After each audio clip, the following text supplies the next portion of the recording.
Hello and welcome to the podcast. One day it will be the Something Podcast, but until I get a name for it, it's just welcome to the podcast.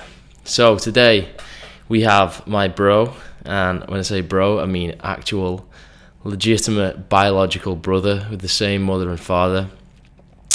And I chose Mike as my first guest because we live together, so it's pretty easy because he's free when I'm free.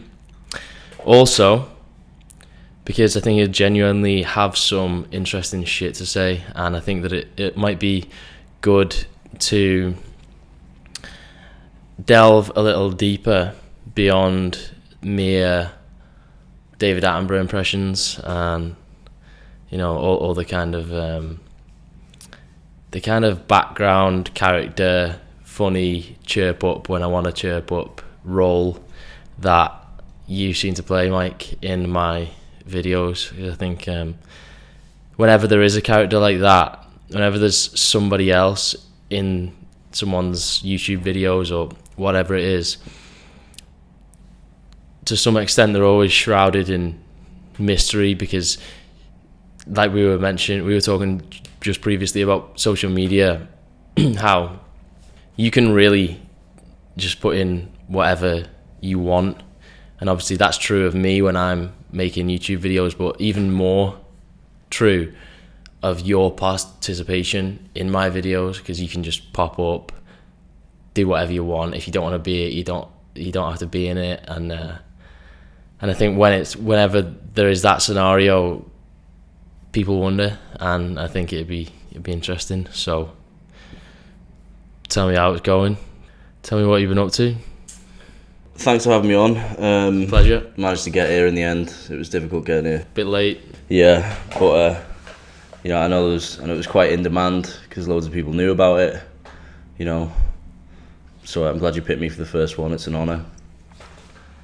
Probably rolling at about maybe a 6 out of 10 at life at the minute. Yeah. I think I'm maybe in probably no more than third gear at the moment.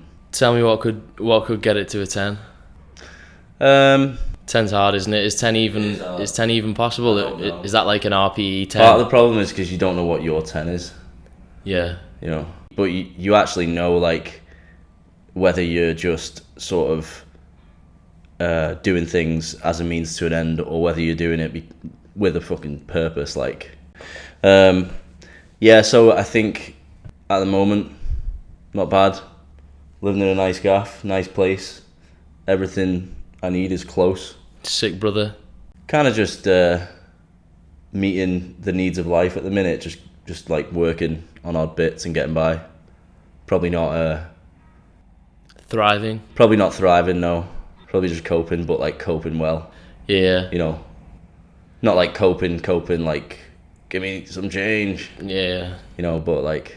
But you're acclimatized to whatever your situation is, right? So what we would call coping, others would call thriving, and then you're all on. People think I'm thriving. It's all another level, and that's why if you know, because you come so accustomed to your actual circumstances. As soon as, let's say, everything went swimmingly for you for the next 6 months, and I came back and I said, "How you doing, Mike?" And you said, "Life's at a 9 out of 10 right now." If everything then stayed the same, that 9 out of 10 would decrease, son. That'd be the new 6. Yeah, that would be the new 6, exactly. So maybe there is no 10. You're just chasing it. Or you always need to be chasing one, though. That's the problem. Well, maybe there can only ever be a temporary 10, and that's probably been my experience of life so far. The getting there, you know, if someone stops you on the street and says, "Quick, give me a rating out of 10," how's shit going, man? Then there would be various points that I would say, 9, 10. You know? Yeah. But definitely. those points, that will never stay like that. You have to. The maintenance isn't. It's not like a physique where you can get there and then maintain it. The maintenance is just difficult, but also is it even possible, or is it just a continuous cycle? I am more of the idea that maybe it's a bit more of a cycle where you peak and then kind of adjust to it. Like a plateau. Yeah, you plateau, yeah, and then you have to peak again. Yeah, I think, to put it like really simply, the key is just to always be challenged by something, and at least always be looking at a next thing to throw yourself into. You know, I've just realised we are... The mics aren't turned on. No. We are actually converging on generic Instagram quote, "It's about the journey."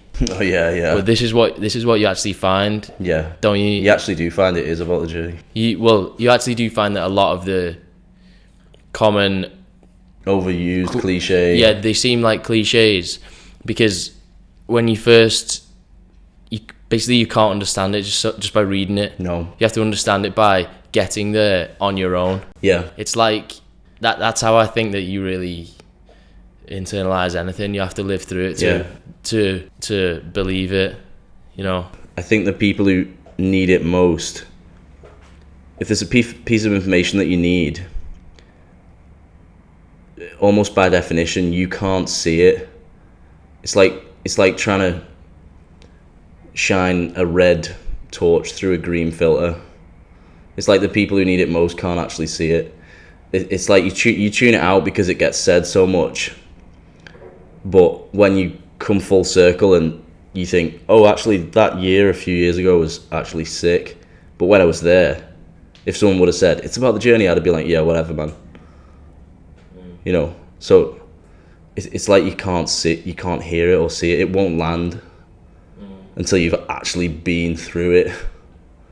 And then it clicks. And arrived, and then you go, oh shit, that was it, actually. Shit, it's about the journey. Yeah, it is about the journey. And then you go, you know what, I've realised, everyone, it's about the journey. And everyone's like, yeah. Yeah, I've not arrived yet, bro, just whatever. Just spare me the lecture. Yeah. But it is. They're all true. Just going back, picking up on something, when you said about looking back and going, oh, that year was sick.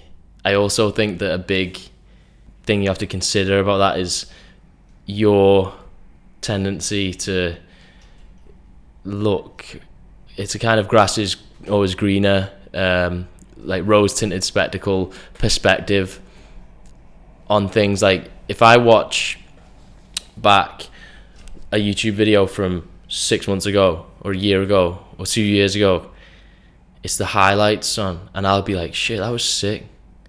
But at the time, it actually wasn't that sick. Like, it actually wasn't. Like, sometimes obviously it is, but for example, I look back on my time in Australia and I think Australia was sick, man. I love Australia. I kind of miss it. I wish I was there again. But I genuinely remember being there at the time, and although I did have some sick times, proper sick times, I genuinely remember being there at the time, and me and Tom were like, we were struggling, man, like, because we were poor and that, and we just rocked up in a new city. We didn't have the same kind of social circle that we left behind. I mean, we built one up in time, but I remember my experience of it at the time. I sometimes catch myself, you know, being conflicted between how I actually experienced it and then how I remember it. And I know that there is a large discrepancy there. And that's how you probably view most of your life, man. But then you come to the question of, well, if I remember it as it was sick, does it matter? Because that's all that lives on now. I'm not living it now. So all I'm doing now is living through my memory of it. You know what I mean? When I think back to it might have been my birthday party when I was 10 years old, man. I think all I have of that is the recollection in my brain. So it might as well be a good one. So is there anything wrong with remembering it in a better light than it was? Maybe, if it influences you to then chase what you think made it that way. Yeah. Do you know what I mean? It's just it's not much different to anticipating the future and like playing something in your head. They're both stories, aren't they? Yeah. One's from the past and one's not happened yet. Exactly. This is what I always think. So does it really matter? So the lesson there is just you might as well just focus on now. Yeah, this is another thing that I always think about often, actually, about how similar a memory is to your anticipation of something. Like, let's say, for example, I've got a couple of holidays booked this year and I'm really looking forward to them, and I take pleasure in kind of imagining how they're going to be. And this is why looking forward to things is so good. And side note, I actually think that having shit to look forward to is one of the key components in a happy life. Yeah. I think, of course, live in the now and all that, but you need stuff to look forward to, because then if it's raining outside, whatever, if anything shit happens, you've always got this, that'll be sick, man. Anyway, going back to my point, I always think about how similar those two things are, and then I think, well, what is the difference? What is the difference between the future and the past? Because each of them are just images in your head. Have you noticed though? It depends on you. Maybe it depends on your overall perspective. Maybe it's just me, but I've caught myself looking back at stuff, and that was like, it was good at the time, but I'll look back at it and tell myself it's better, like you say, better than it was. Whereas when I look forward to something, I never think it's gonna be that good. It's gonna be as good as this. I'm always like, it might be shit. Yeah. It's like you screw yourself both ways. Yeah. Actually, in a way, I'm quite aware of how I think, and I don't quite think like that. I look forward to things because I know, right, this is fucked up. This is going meta on it. I look forward to things because I know that they might be decent, they might be all right, but the main pleasure I'll get off it is looking back on it. Yeah. So I look forward to it because I think, it's going to be sick looking back on that. Yeah. Because I know, let's say I'm going Ibiza with my mates, I look forward to it, and when you talk about it with your mates and it's sick, and the anticipation beats being there every fucking time, man. Well, I don't know, maybe.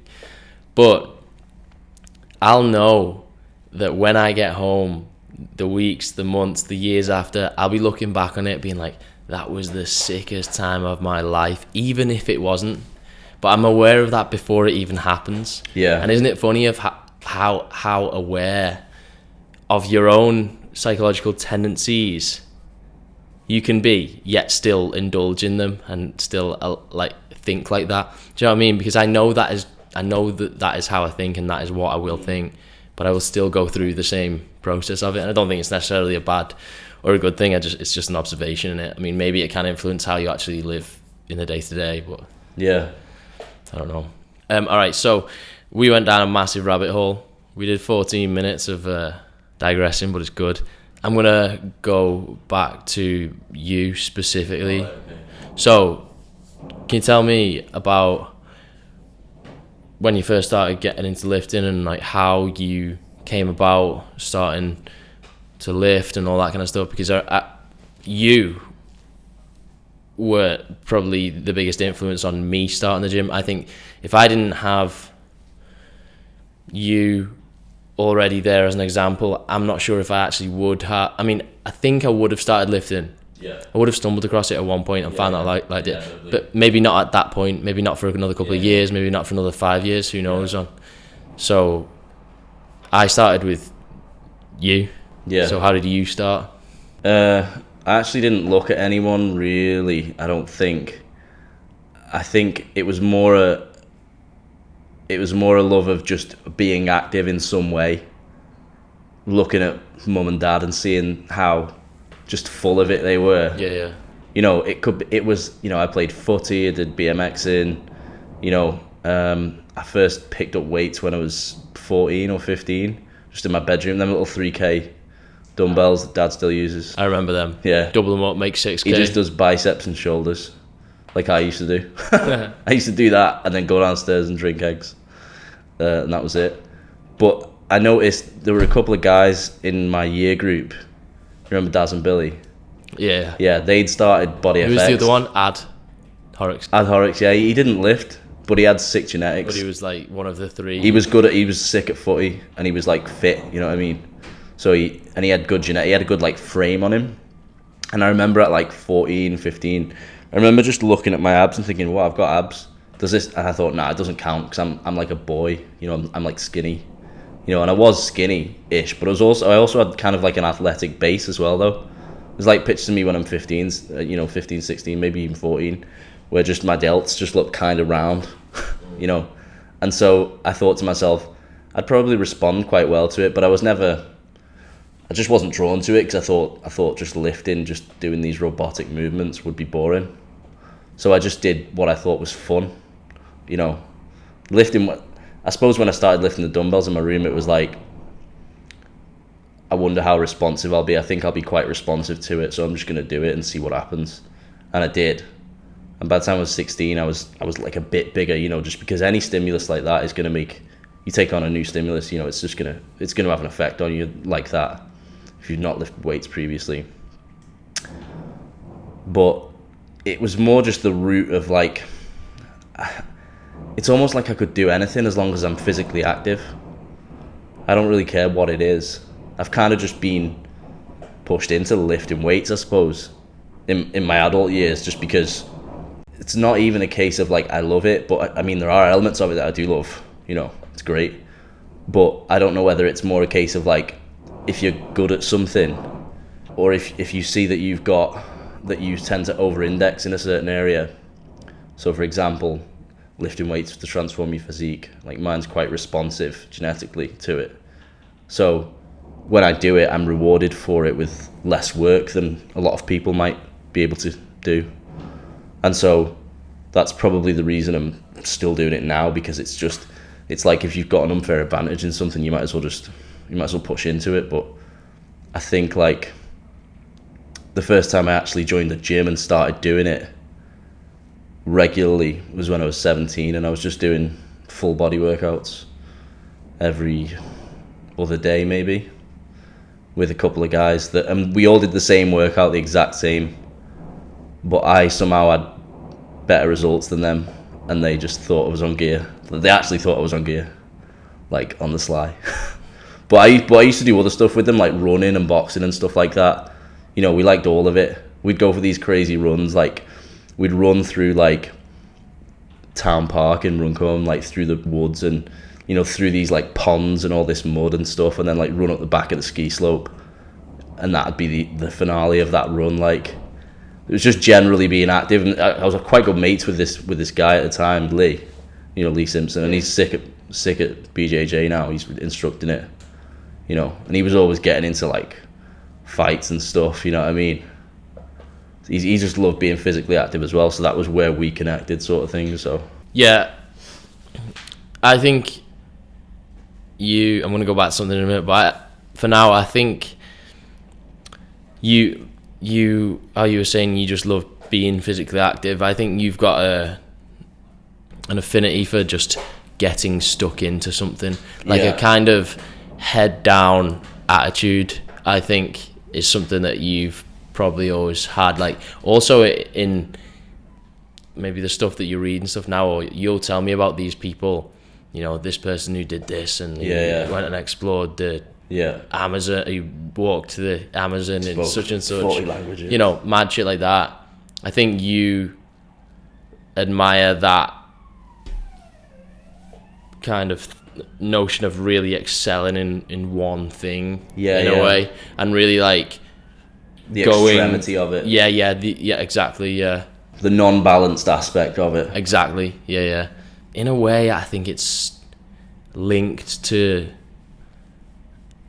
it's hard for me to describe, but quite a stoic, get on with it type attitude. I think that you and probably dad mum, probably I have the least of it in our family, probably.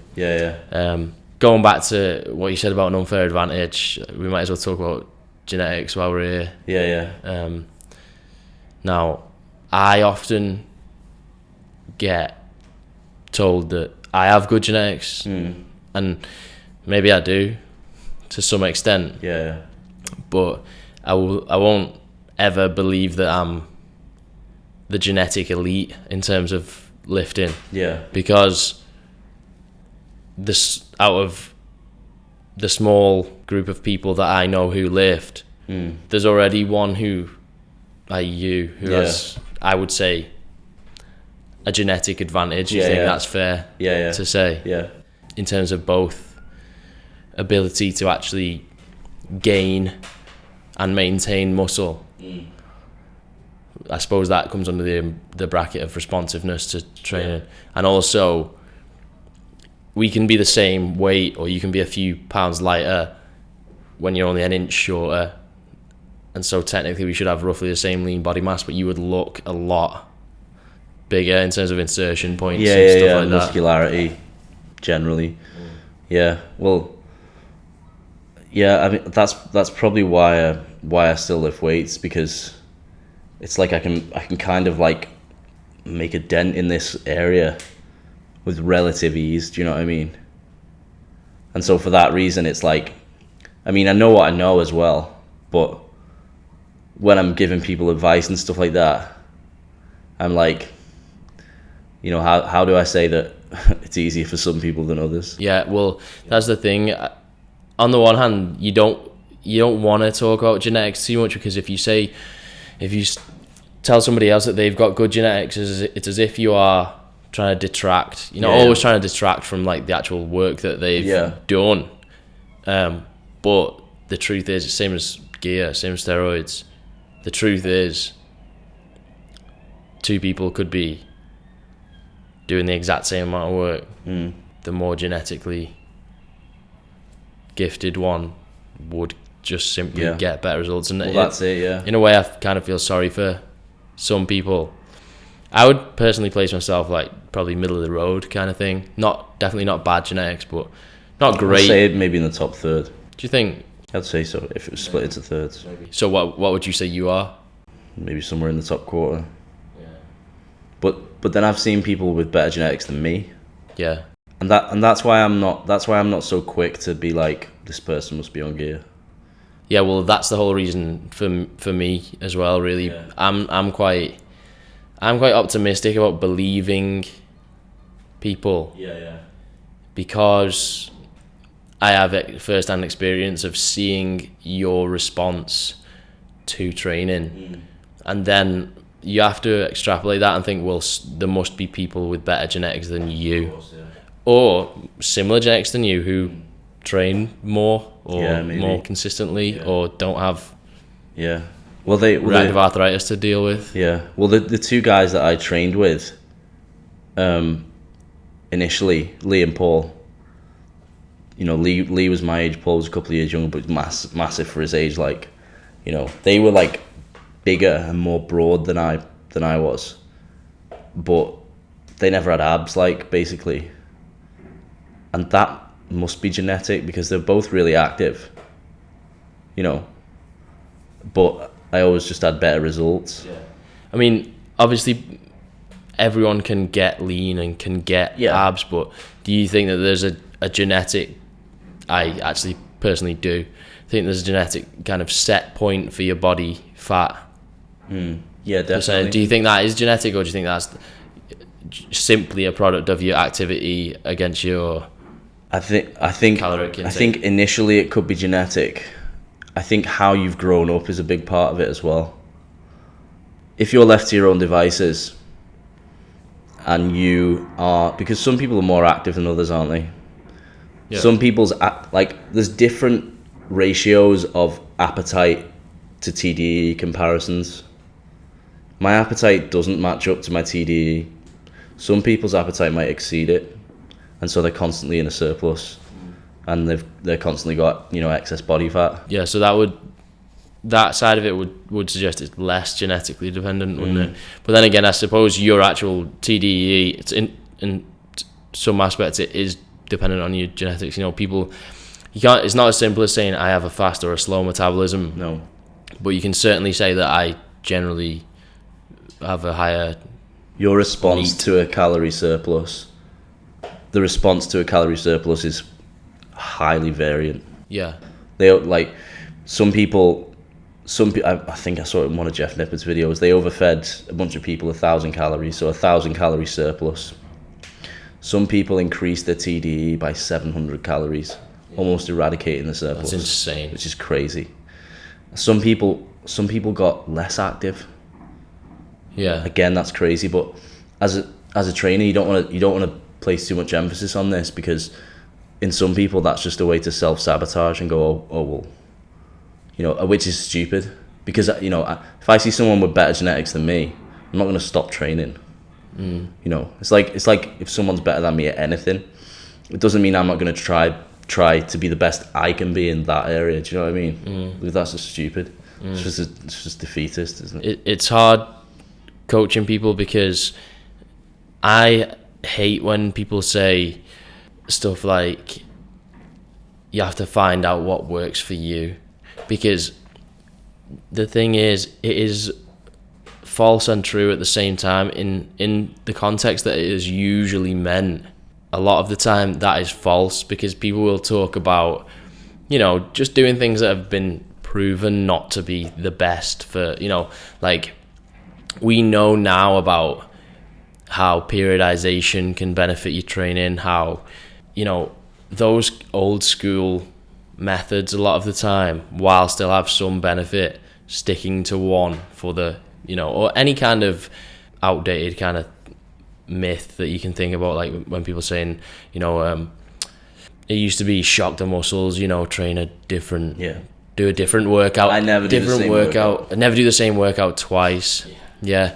Now some people will then use the find out what works for you to justify what they want to do, really. And that is, they've decided what they want to do, and then they find the justification. Yeah. But then the other end of the spectrum, like you said, people do respond differently to different types of training. Now, not only in their enjoyment of it, which is one big factor, because then it obviously impacts the effort they put into it, their adherence, all stuff like that. But also they will, like you said, maybe respond different to a calorie surplus and all these kinds of things. So there is actually an element of what works for you, if approached in the right way. Yeah. But it still all has to be an objective standpoint, rather than using it as an excuse to do stupid shit, basically, which is how it's most commonly used, because people can use that rationale to shut down your argument of what works. You could have seen, a meta-analysis of a particular type of like training technique that comes out superior for strength gains, and somebody else might say, oh well, this works for me, so you just have to do what works for you. And you're like, well, yeah, we're all different, but biologically we are 99.999% the same, and so there are some things that they just work for everyone. Some methods are the best for everyone. Yeah. It's like what you said about periodization. There's a number of different ways to... Periodization works, but there's a number of different ways to periodize your workload. So I think the people who do well in like fitness, sort of from a business perspective, they market their way very well, because that's what they love doing. So someone who loves doing intermittent fasting, for example, will be able to convey that idea as a good idea very genuinely, because that's what they like to do. But the underlying principle is that's their way of establishing a calorie deficit, which is what's required for dieting. Yeah. I also believe that people like who's the guy, Gregor Gallagher, who does the intermittent fasting. Yeah. Then there's like Brandon Carter and Rakic who do the keto. Right. I honestly believe that they are doing these things not because they necessarily believe in them. I'm not trying to call anyone out here, but they're all, to some extent, switched on business guys, and they probably recognize the tribe, like gang, like it's like identity politics. Yeah. In a way, it's the let's be in this gang and let's identify with a crowd, and this is gonna be part of my identity now. It's like when IFYM came out. Yeah. People used to put maybe they still do. People used to put like IIFYM or flexible dieting in their Instagram bio. Yeah. Like, how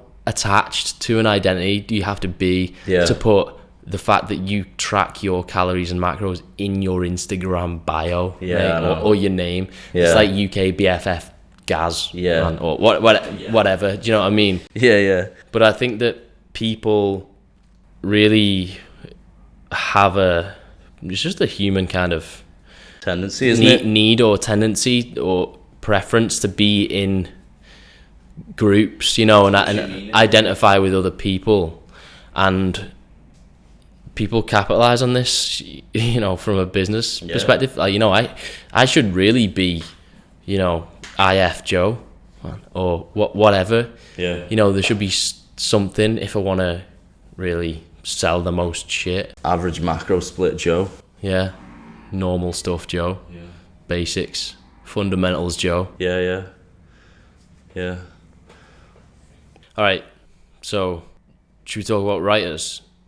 Yeah. All right. So, people who follow you on Instagram probably notice you talking about arthritis and shit, and or even people who don't notice you talking about injuries and stuff, and don't know the full story, which is probably interesting for them. So why don't you start with, the beginnings? Let me just get this. I'll just dredge this up. It's quite harrowing for me. Just kidding. I'll put the violin music on now. For the longest time, I never even mentioned it. At all online, because I had this. It just did not occur to me to make a single issue out of it. Does that make sense? Yeah, a lot of sense. It's more I feel like it has more. Not that impact is the goal, but I feel like it would have more impact if I just didn't talk about it, and then somebody maybe found out one day, and then that'd just be sicker than me talking about it all the time. Yeah. I mean, I don't talk about it all the time. I forget to talk about it half the time. But the reality is that it's an occasional nuisance, and so like with any autoimmune disease, it flares up and goes away. So I've had long periods of it not being there. I mean, I don't know. It's a virus. I'll always have it, so it can always come back at some point. But the nature of it is that I'm okay more than I'm not okay. You know what I mean? Apart from this last maybe 2 years, I've been a bit up and down with it because it's the second full flare up I've had. But to go back to it, so we went on a family holiday to Morocco. We all got ill, one by one. One by one. It's kind of like a rite of passage out there, isn't it? And we all recovered from it after a few days. I got back home, and I remember I was working in McDonald's one day, as you do when you're 17. As I did. And in college. That's another rite of passage. Delaney career path. Yeah, it is the career path. And I remember my eye started getting really fucking itchy one day. And I was like, shit, have I got something in my eye? And I got people to check it, and they were like, no, it's fine. It was just a bit swollen and really itchy. And then one of the managers there looked at me and he said, have you got conjunctivitis? I was like, what? And he was like, yeah, it's an eye infection. It looks like that's what you've got. Just go home and get it looked at and, come back tomorrow. So I went home, went to the doctors, and they were like, yeah, you've got conjunctivitis, which is you wake up in the morning, your eyes are fucking glued together by all this gunky shit, and they're kind of swollen and itchy as fuck. So not great, but clears up after about best part of a week, maybe, something like that. And I literally had to force my eyelids open in the morning. I would wake up and I'd be like, and then I'd have to actually prise them open. It's actually painful. It's like having glue on your eyelids. It's so weird. So that was sorted out, and then I started getting this pain in my back. All right, and I went to the hospital, got that checked out. Turned out to be a kidney infection. So I was like, right, okay, well, how long is this going to take to sort out? That was sorted within about a week. I had pain when I was going for a piss and that. So I went and got checked out for that as well, because you don't know what that's going to be, And I was okay with that as well. Not just saying that, I actually was all clear. That time when no words.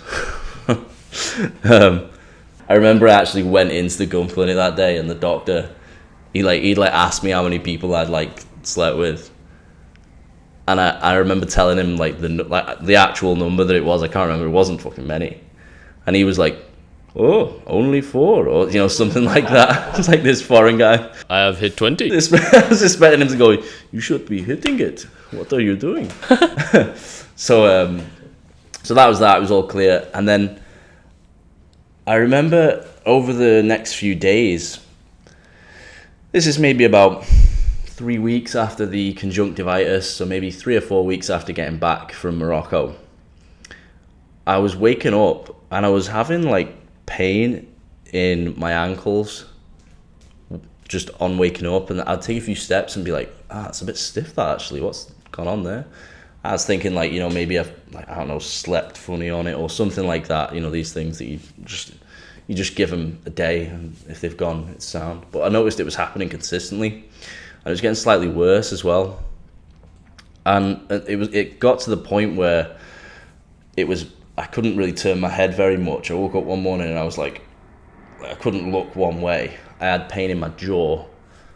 One of my knees had started to gather excess fluid, and as a result, I couldn't fully straighten it or fully bend it, because I felt like if I did, my knee would just pop and just pus would go everywhere or something.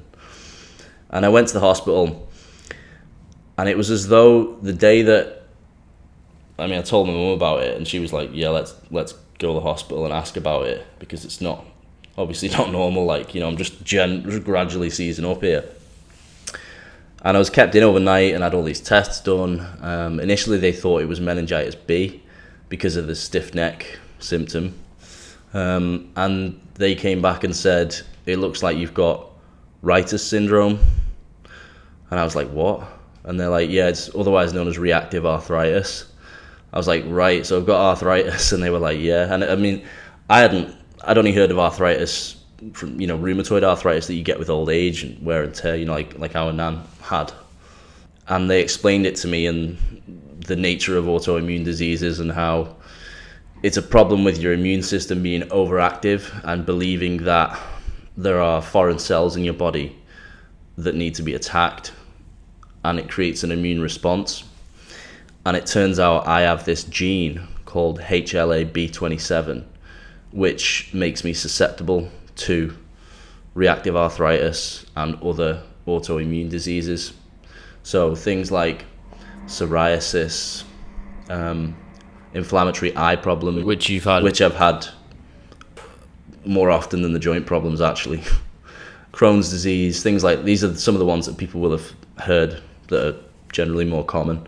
And I looked into this gene, and apparently a lot of Scandinavians have this gene. It's overrepresented in Sweden.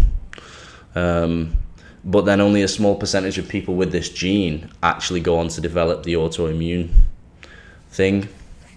And I think because I was sick in Morocco, and it's called reactive arthritis because it's triggered as a reaction to another virus. So in some cases you need the gene, but in some cases you need another virus or another infection to trigger it. So that was that, yeah. So I was diagnosed with reactive arthritis. I believe it was the 29th of September 2005. So I was 17. It was probably one of the most physically active stages of my life, doing all this running. I love cardio, loved it. Still love it now. Doing all this running, circuit training, boxing, stuff like that. Weight training as well, just a good variety of training. And then I went from that to bedbound, basically. I couldn't really walk. So it was kind of a shock. I was in hospital for about 5 days with quite a strong initial. I was on a drip of prednisolone, which is it's a corticosteroid, so not an anabolic steroid. I say a joke saying that I'm on steroids. I'm on catabolic steroids. And I was put on quite a high dosage to hammer the initial inflammation, because both knees were swollen, both ankles were painful. I was limping quite badly, You know, I was getting offered like bed baths and stuff, and do you need help in the shower and all this? Should have got it, man. I know, yeah, I should have got it, but again, this is something that I would rather just like struggle with it. I don't know why. I don't know why I like doing that. Because you're stoic fuck. I just like, I don't know what it is. Like, I just like getting, and going back to that point you mentioned before about like similarities with Dad, you know, just getting on a path and just getting into it. I think it's because doing stuff like that, you know, like I go outside in the morning and like to feel the cold and stuff like that, and I like taking cold showers and all that sort of shit. Again, this sounds really cliche, but it's actually true when you do it. It just gets me out of my head, like, because otherwise, if I don't have a structure or something to go at or something to do, then I'll suffer, man. I'll overthink, you know, and I just like to be engaged with something. Engaged in a routine that will take you. And physical activity. Yeah, and physical activity. Maybe I'm mentally lazy, I don't know. Physical activity doesn't require any thinking, you just go and do it, you know. So if there's something I can do which simply requires, you know, a deposit of physical exertion, some sort of energy, then I'll go and do it. That's probably why I was drawn to the Army Reserves as well.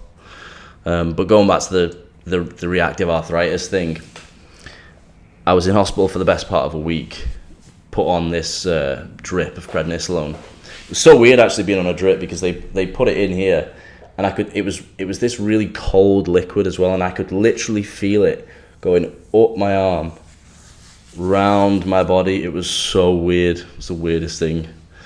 I had loads of injections and shit like that. You have an injection in your eyeball one time? Yeah, it was weird, mate.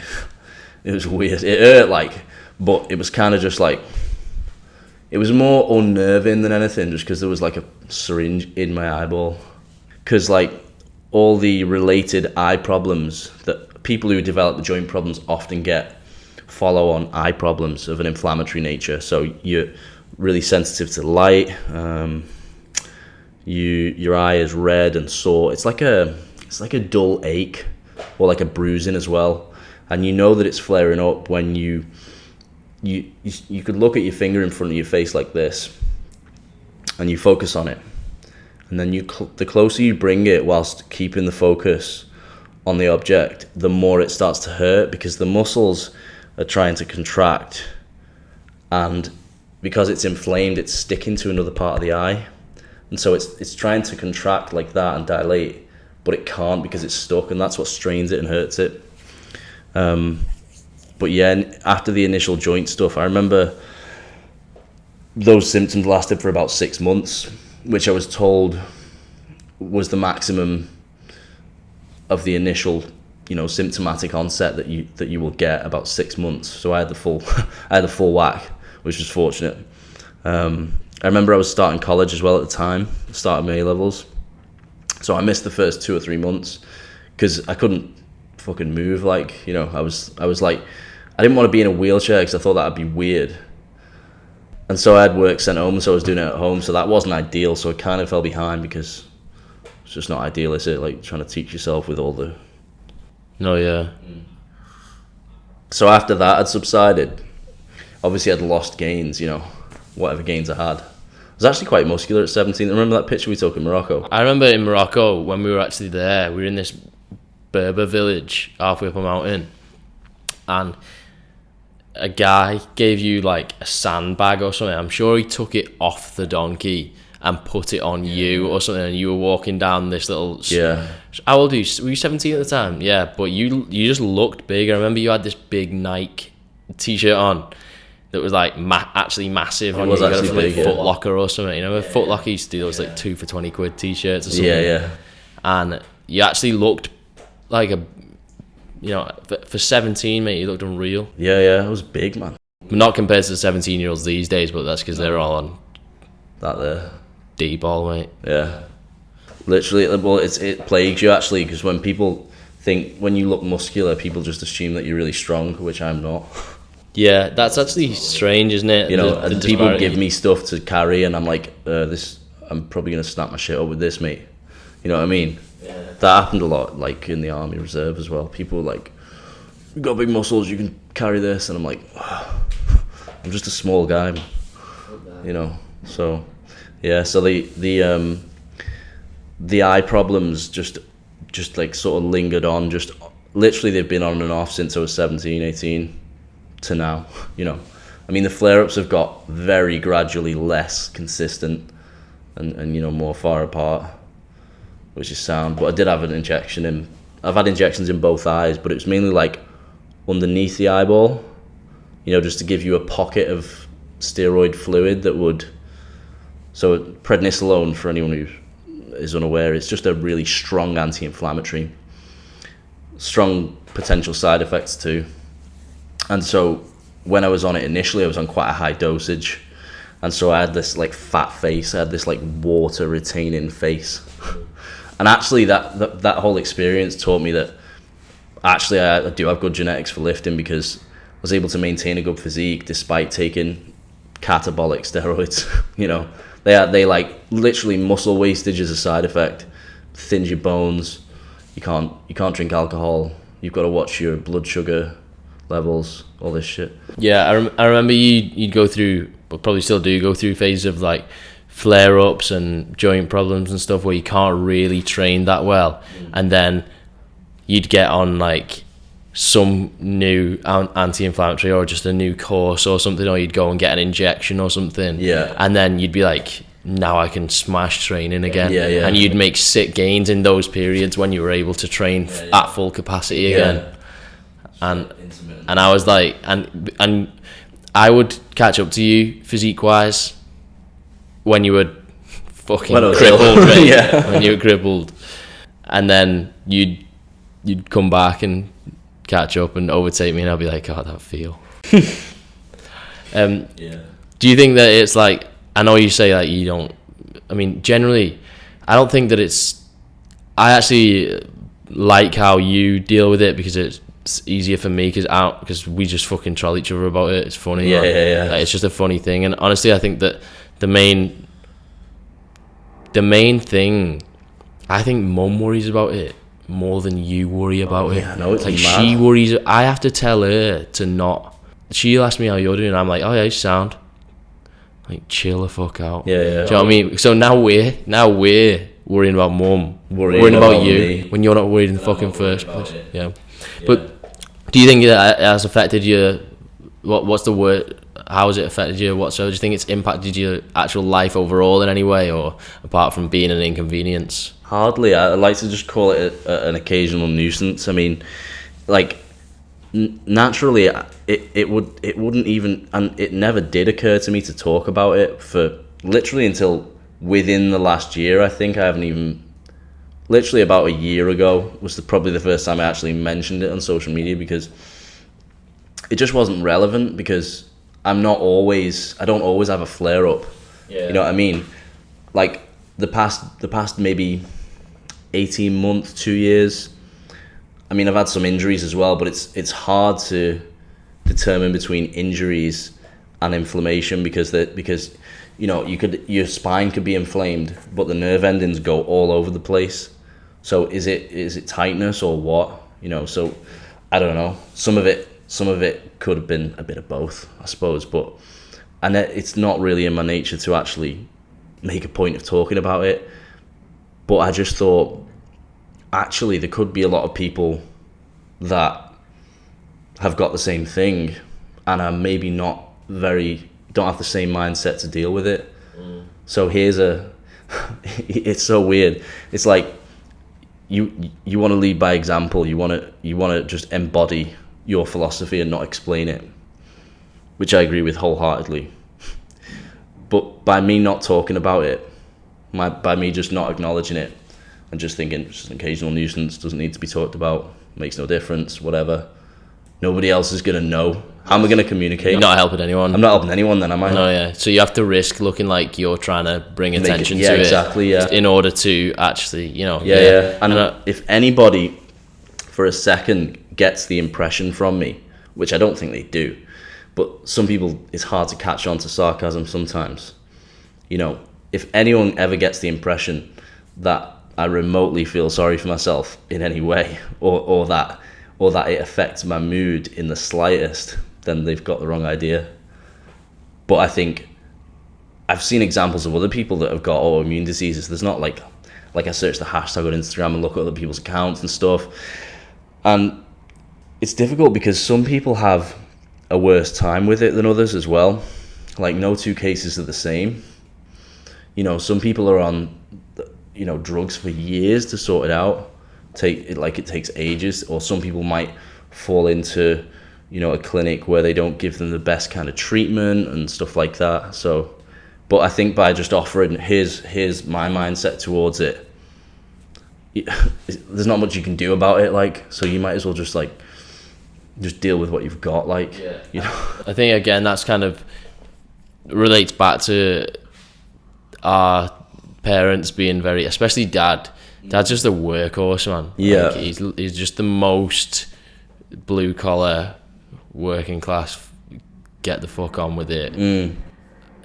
And it's not even from it's not like, it doesn't even enter his mind to ever feel entitled to anything.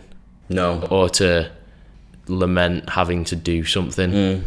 Like, because it literally just is to him. And even with us, because we're aware of, like, if there's something unfortunate about my situation at the time, I'll think, oh, well, I should have a good attitude towards it. And I'll consciously try and make an effort to have a good attitude towards it. But mom and dad don't do that shit. No. Don't even think about having to do that. They just think this is a thing. Yeah, this is just the way it is. Like, this is just a thing, so now I've got to do this. Yeah.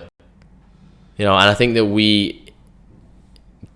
maybe you probably more than me, got that from dad specifically, because he was always like getting up at 3 to go to work. Yeah. And he got made redundant, and then he went and did his, you know, made a show from business. And yeah. I might actually get mum on the podcast. From 1960 to today, like, the only time that dad didn't work was for 6 months when he got made redundant, and that was that a decade ago? About I was like setting up a business as well. Yeah. It was even more than a decade crazy ago. Yeah. And during that time he was setting up a business. Just from the age of 14 to like 65, wasn't it? Or older? Was it like never 67 or something? Yeah. He always says, like, you won't get anything for nothing. And then as soon as he retires, he's cleaning out fucking ponds for the Woodland Trust and like doing mad shit, because this is what I mean. People can't slow down, man. You can't, you know, and you shouldn't really. No. But it's that kind of keep busy attitude that I think is just it's probably responsible for their vitality at such an age. You know what I mean? Yeah. Like the late 60s, early 70s, and the climbing mountains and absolutely having us off on bike rides on holidays. Yeah.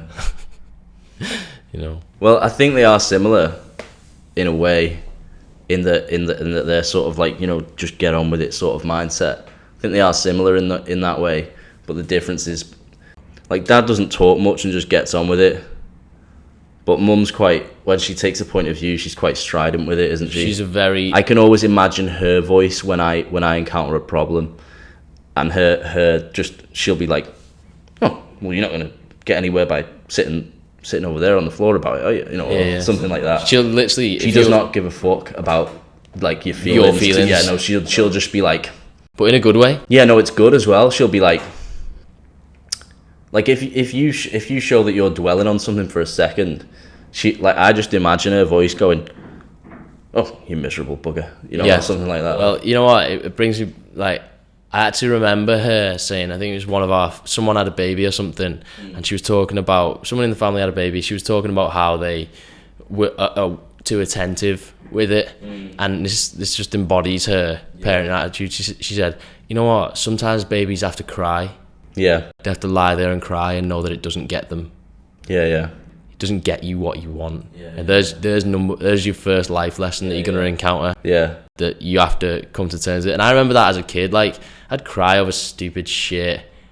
And you'd think that, like, I remember, like, just being a little tit, mate. And, like, I'd cry over stupid shit that I thought was unfair. And then you come to terms with everything isn't going to be fair. Yeah. And then life is so much easier when you're not expecting it to be fair, man. And in that, and ironically, it then seemed to, for me at least, put more emphasis on appreciating like what I am fortunate for and stuff. And now I definitely feel much more gratitude now than I would if I was expecting life to be fair. Yeah. I feel gratitude when I go to the gym, and I feel like really mobile. You know what I mean? Because literally the last 2 years, I don't think I've been without a fucking injury or something. Either an injury or some sort of inflammation, like a swallow. Yeah, something like that. So, but it still doesn't really occur to me to, like, I don't know. I mean, if somebody asked me, like, it's almost as though, in one sense, I haven't learned anything from it because what's to learn? Like, it just is. Yeah. You know.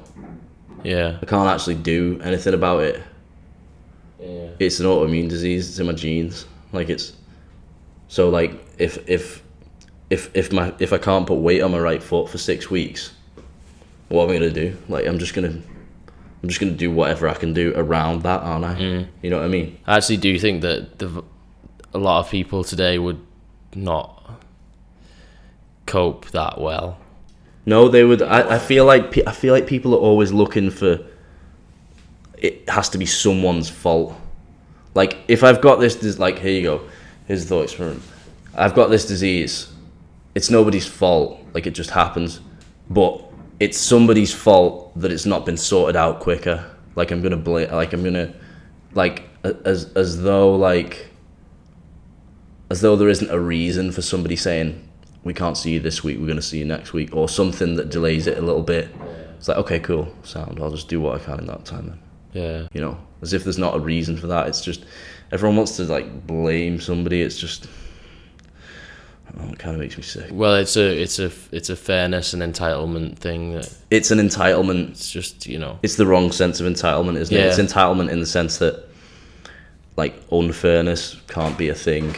Unfairness in life can't be a thing. Like, again, I shouldn't have. It's almost as if, and I'm sure, like, people actually get compensation for, like if you get hurt, you can probably get compensation from somewhere, because it's almost like the underlying argument. Maybe it's not underlying, actually. Maybe it's overt. Maybe it's like a sense that the underlying argument is, well, I shouldn't have had to undergo that. Yeah. Which is crazy wrong, like, on a fundamental level, isn't it? I shouldn't have had to go through that. Yeah, well, I think a lot of it is... Like, that wasn't my fault. We have politicians to blame. It's insane. I think a lot of it is we have politicians to blame for the simplistic campaigns of, you deserve this, you deserve better. And now I hate how we... It's kind of like... In the one sense, it's how they campaign. But then it's not their fault also, because people only campaign in a way that is responded to well. So really, it lies with, the burden lies with mass group mentality, kind of what appeals to people and makes them vote, you know, and investing in short-term things or acute personal gain, like, you know, like a particular politician says that he's going to specifically do this, and so I will vote based on this specific policy that will be beneficial to me, without really considering the rest of this party's manifesto or the rest of their political their stance on all of these other issues that are going to have a broader impact. And so, in a way, it's just how a large society develops, in a way. You know, I think a lot of politicians probably start out with good intentions and think, I'm going to make some positive change, and then they think, well, to make some positive change, I have to first get in power. I have to first get up here. To get in power, maybe I have to sacrifice a bit of my initial, you know... shtick. Yeah.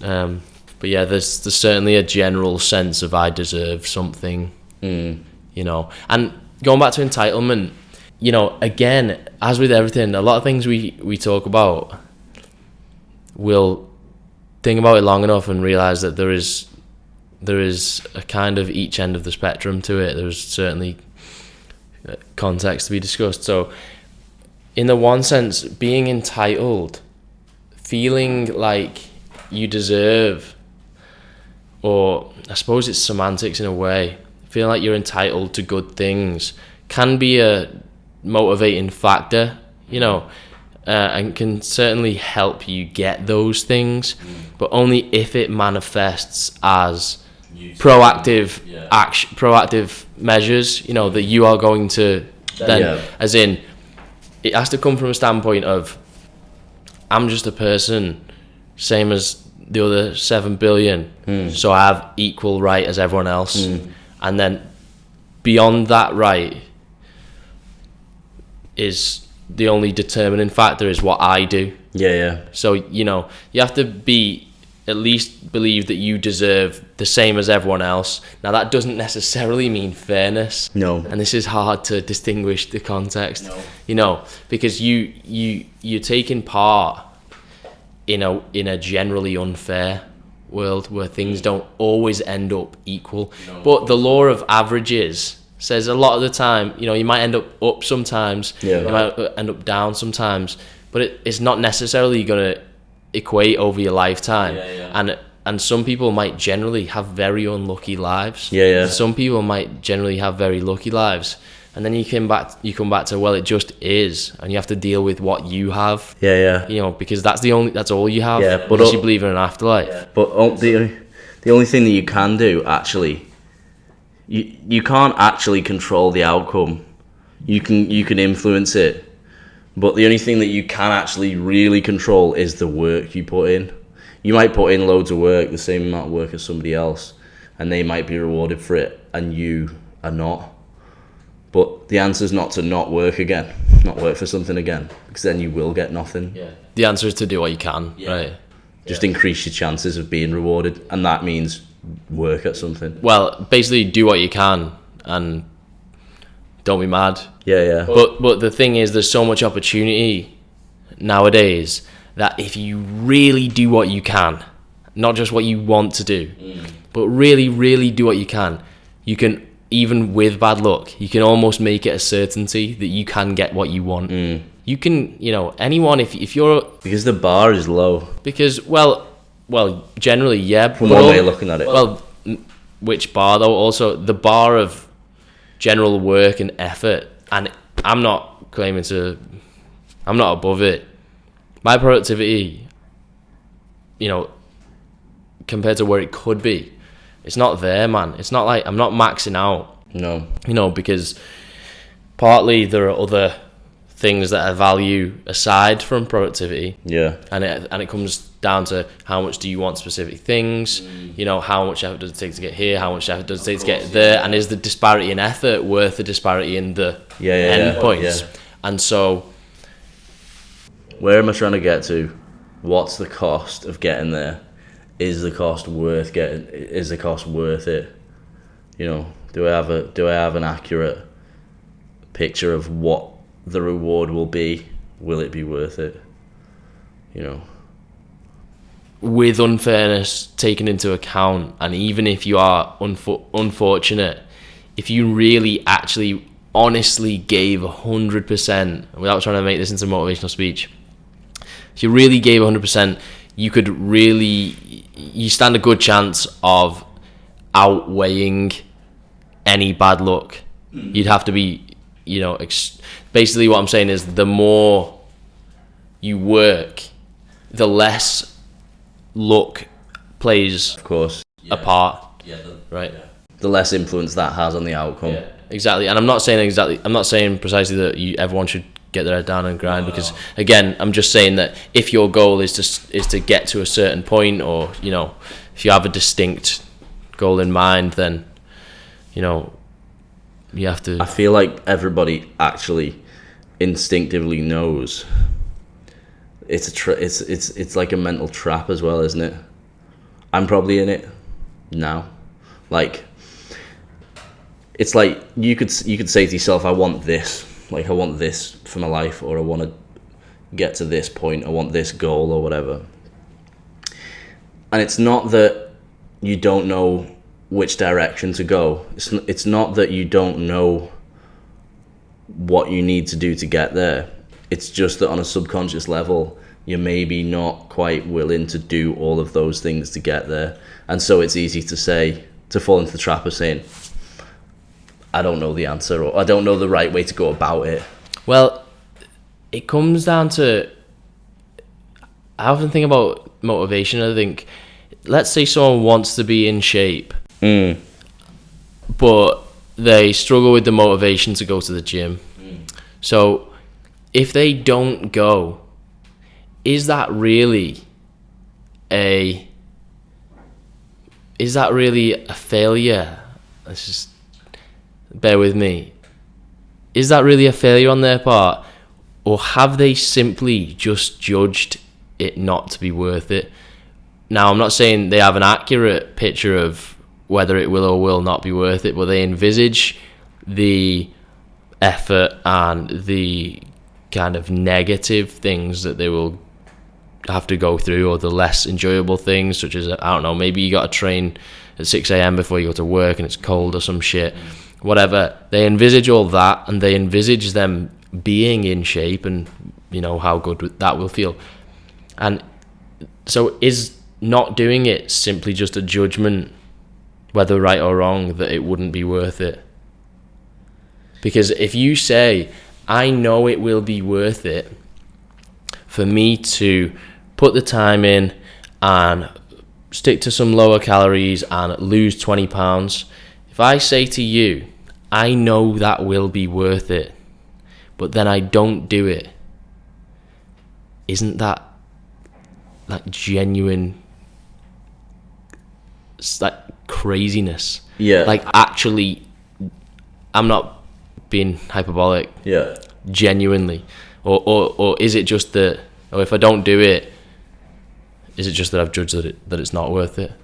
Do you see what I'm getting at? Yeah, I don't think it's evidence. I don't think it's evidence that the person has judged it to not be worth it. I think it's evidence that they don't, that they, if they are trying to get somewhere they've not been before, they can't possibly know if it will be worth it to them, because you don't know what you're going to feel like when you get there. So maybe they tell themselves that it won't, or maybe it's a failure in visualizing the goal fully. Yeah, this is what I mean. Yeah. And this is where I think like romanticism can actually help with it, because if you tell yourself that because if how good this will be is going to make this worth it, you'll do it. Really, you will do it because it's in the forefront of your mind. Yeah. If you know, just don't be plain about getting somewhere. If you know, like, I sometimes write stuff down and I'm like, I want to get here. Now, to get here, I'm going to have to do this list of things. This list of things are doable. And they will guarantee to get me to there, because it's not difficult if I do these things.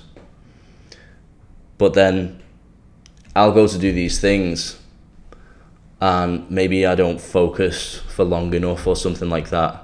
Maybe I can't focus for more than 20 minutes at a time or something like that. Does that mean I don't think it's worth it? I think it is worth it. Or is that because I haven't looked at the goal and gone, that's going to be sick to be able to push through this? That is the same. Don't you think that that's the same? If you're saying you just you just place a kind of weighting on how good that will be, or if you don't believe that it will be as good as it actually will be, isn't that just your perception of it being worth it or not? I think maybe it is. So I don't know. I think maybe the key to doing anything is just becoming convinced that it is worth it, isn't it? And maybe we're arriving back at a trust that it will be worth it. It will be worth it in the end. Maybe we're arriving back at cliche. Yeah.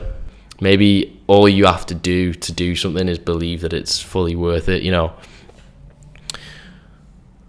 But is it possible that you actually can't do these things? I'm saying believe. All you have to do is believe that it, I mean, it might not be. You might get there and it might not be. No, but there's other situations where you want to get here, but you don't have the right habits to be able to get there. Oh, of course, yeah. Then Could be the case that... I'm talking about motivation to try, but of course there is, like... Could be the case that you're not able to get somewhere. Oh, of course, you might not actually have the ability to do whatever you want to do, yeah. And that's a real thing, because life ain't fucking fair. That's a real thing. You know, you can't do anything. And how do you know? You can't be anything. Alright, I think we should wrap it up, mate. I think that's fucking loads.